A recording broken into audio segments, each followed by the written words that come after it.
parādīšu jums, kā ir palikt Tallinā kapsulā pa nakti. Pašam ir jāiečekojas, tu vari vienkārši atnākt tagad uzreiz, vienkārši samaksāt un iet iekšā, vai arī, kā piemēram, esmu iepriekš jau rezervējis bookingā.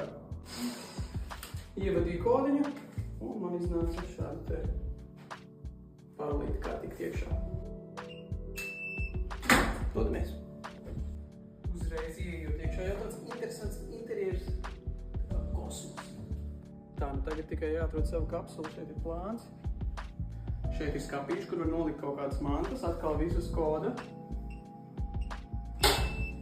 Opā! Čīviņas! Tāda smuka virtuvīta, arī automāti, kur var kaut ko iegādāties. Viss nepieciešamais, mikroviļņu krāsnes, leduskapi, lītiņas. Tā, nu visus kodiem. Mums ir 13. 14. kapsula. Atkal jādara kods un dodamies iekšā.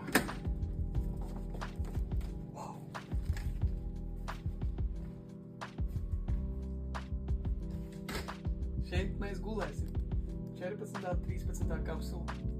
Lūks pilnīgi jauns. Atkal kodiņš.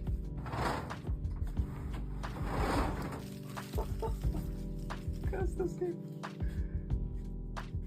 Nu, tiem, kam ir bail no šaurām telpām, varētu šis nepatikt, bet interesanti, tā kā tiešām kosmos kuģis kaut kāds.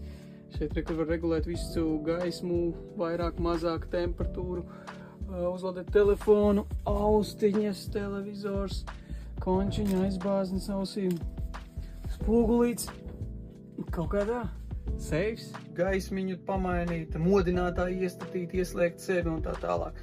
Es domāju, ja tu gribi vienkārši pārnakšķot, ļoti labs variants, mierīgi, esi viens pats, televizors pretī un čiliņā.